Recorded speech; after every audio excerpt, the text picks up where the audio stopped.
Quick weather update. It rained nearly 3 inches in the Michigan end zone, so it's great to see something getting in there. And our fraud team's in Gainesville, where a local huckster is tricking our teens with false promises of football. It's time to wake up, college football!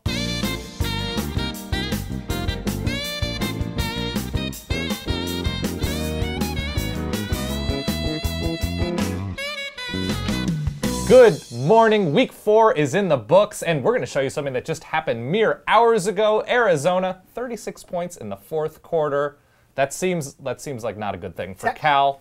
Not a good morning for Cal. Not a good morning for Cal, because here is the Hail Mary, a new Solomon to Austin Hill, and you got to knock that down, Cal. Oh! But he just threw it right in there. He didn't just like say, hey, go up and get it. It was like a regular pass. It was a regular old pass to the corner of the end zone. 36 points in the 4th damn quarter. That's too many. Not cool. That is too many to give up, Cal. But big week, week 4, a lot of huge games. I'm going to ask you this. What stood out to you as being the awesome thing? What wowed you? Okay, so we have ragged on the Big Ten plenty. Sure.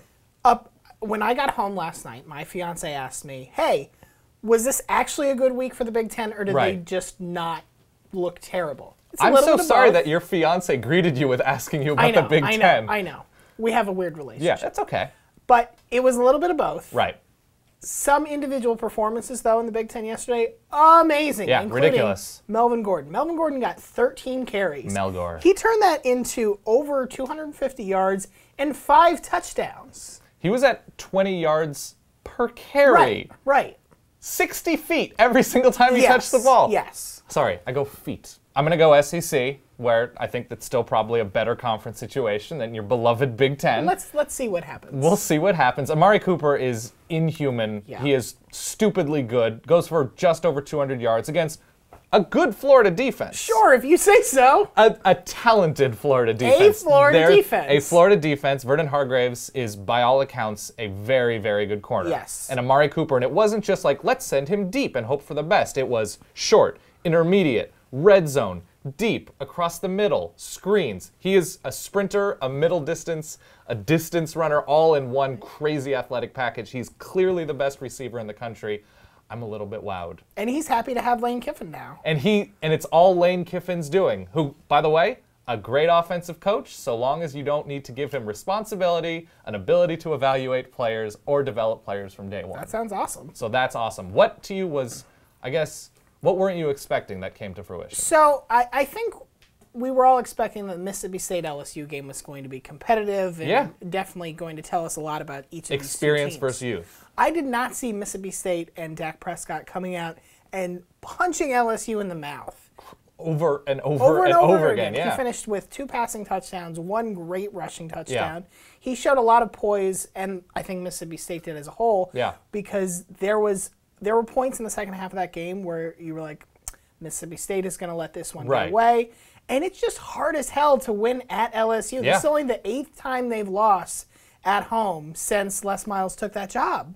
That's crazy. So I mean, Les Miles has those coaching stats. You're like, wait, what? Right. Oh, he might be the best coach in America. Right. He is magic. Right. He's complete magic. A magical unicorn. Yeah. To do that at any point against any good team is impressive. Exactly. To do it at Tiger Stadium against that talented a defense in that kind of Hornets nest, I mean, that's ridiculous. Yeah. That's awesome. So that's what was, I mean, not necessarily majorly surprising, but a good surprise if you're Dan Mullen and Mississippi totally State. Pleasant. And yeah, that division now is wide open. Yeah. What was unexpected to you about yesterday?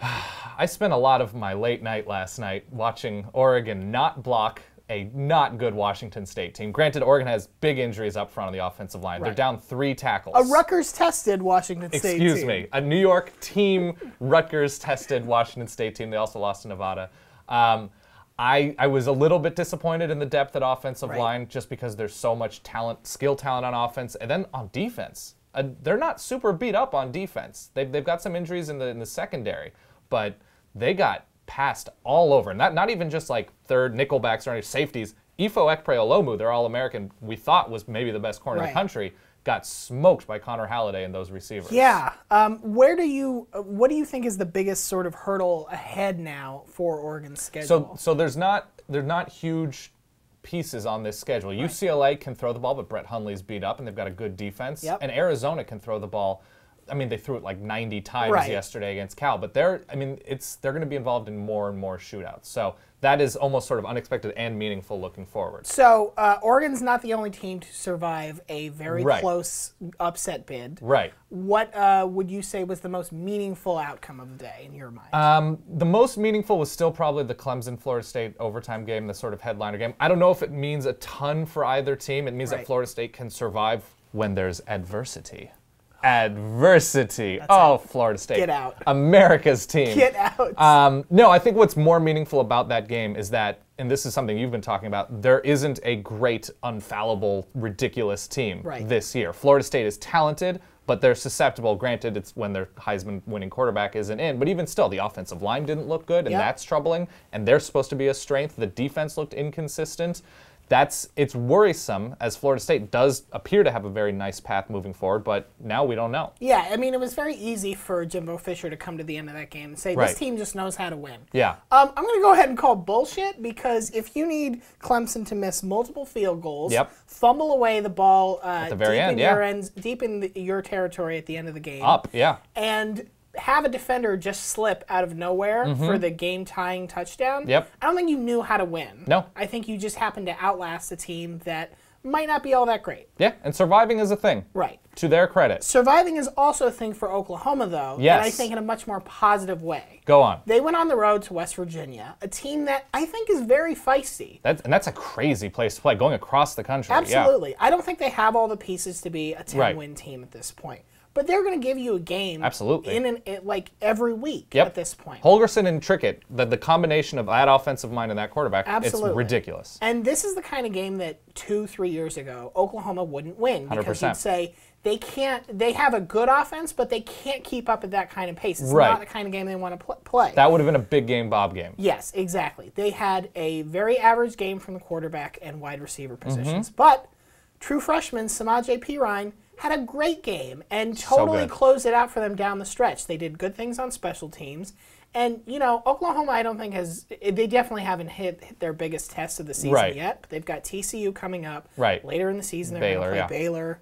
And right now, you can see that they are starting to put the pieces together. And it's nice to see an Oklahoma team that can win in different ways, that doesn't just have to do it this very specific blueprint, and if that doesn't work, everything's going to hell. Yeah, the fact that they can count on youth carrying things on their shoulders, it's meaningful. And, 9 conference games, it's still tough, even though it's an up-and-down Big 12.